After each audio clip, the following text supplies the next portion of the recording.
Shalom, selamat pagi saudara-saudara yang dikasihi Tuhan Yesus Kristus. Mari kita bersama-sama merenungkan firman Tuhan. Kita berdoa. Bapa di sorga, terima kasih Tuhan untuk kemurahan Tuhan yang memberkati kami hari ini dalam memulai hari yang baru yang Tuhan jadikan. Sebelum kami melanjutkan aktivitas kami rindu membaca dan merenungkan firman-Mu. Terangi hati pikiran kami, berikan kami pengertian, pemahaman akan firman Tuhan. Dalam nama Tuhan Yesus Kristus kami berdoa. Amin. Saudara yang dikasihi Tuhan, firman Tuhan yang menjadi renungan kita pagi hari ini dari Yesaya 66 ayat 1-3. Kita merenungkan firman Tuhan dengan judul Ibadah yang Sejati. Demikian firman Tuhan. Beginilah firman Tuhan. Langit adalah tahtaku dan bumi adalah tumpuan kakiku.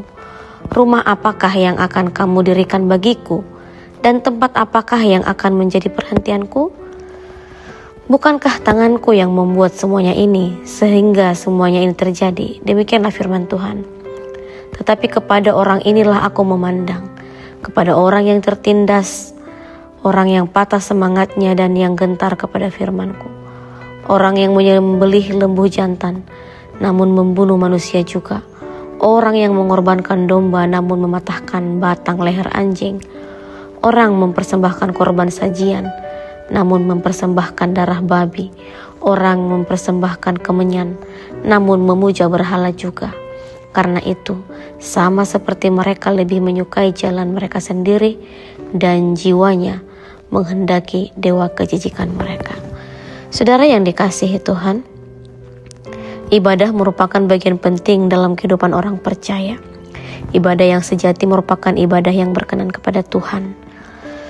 Dalam mengamati kehidupan kekristenan saat ini, kadangkala kita menemukan sekelompok orang yang memiliki dualisme kehidupan, yaitu ketika berada dalam bangunan gereja untuk mengikuti kegiatan rohani, hidupnya kelihatan rohaninya luar biasa.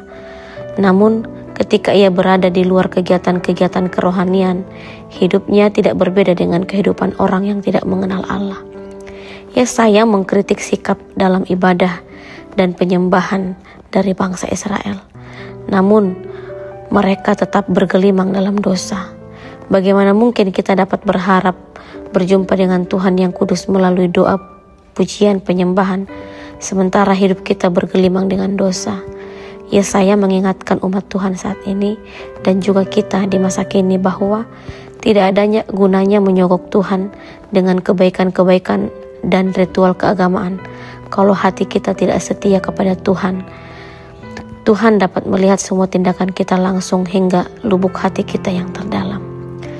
Tuhan menginginkan umatnya memiliki karakter mengasihi dan rendah hati, bukan mengutamakan ritual dan seremonial keagamaan semata. Sebagaimana ia adalah Allah yang bersemayam di tempat tinggi dan di tempat kudus, tetapi juga sama-sama orang yang remuk dan rendah hati, maka seyogianya orang-orang yang telah ditebusnya juga berbuat hal yang sama. Mari kita tetap beribadah dengan setia di hadapan Allah, mengabdi kepada Tuhan sekaligus mengasihi sesama. Beribadah tidak sekedar seremonial saja, tetapi hidup secara operasional dalam kehidupan gerak hidup keseharian kita, tentang bagaimana kesungguhan kita datang beribadah kepada Tuhan. Hal itu akan tampak dan terlihat dari sikap hidup kita, bagaimana ketulusan, keikhlasan, kesetiaan kita untuk beribadah kepada Tuhan. Semuanya akan terlihat juga dari perbuatan kita. Maka Roma 12 ayat 1 berkata, karena itu saudara-saudara, demi kemurahan Allah aku menasihatkan kamu, supaya kamu mempersembahkan tubuhmu sebagai persembahan yang hidup, yang kudus, dan yang berkenan kepada Allah. Itu adalah ibadahmu yang sejati. Amin. Mari kita berdoa. Bapa di surga, terima kasih Tuhan untuk firman Tuhan yang mengingatkan kami untuk tetap setia beribadah kepada Tuhan, dan ibadah kami teraplikasi dengan hidup yang berkenan kepada Tuhan dan mengasihi sesama kami. Terima kasih Tuhan untuk firman-Mu. Dalam nama Tuhan Yesus Kristus kami berdoa. Amin.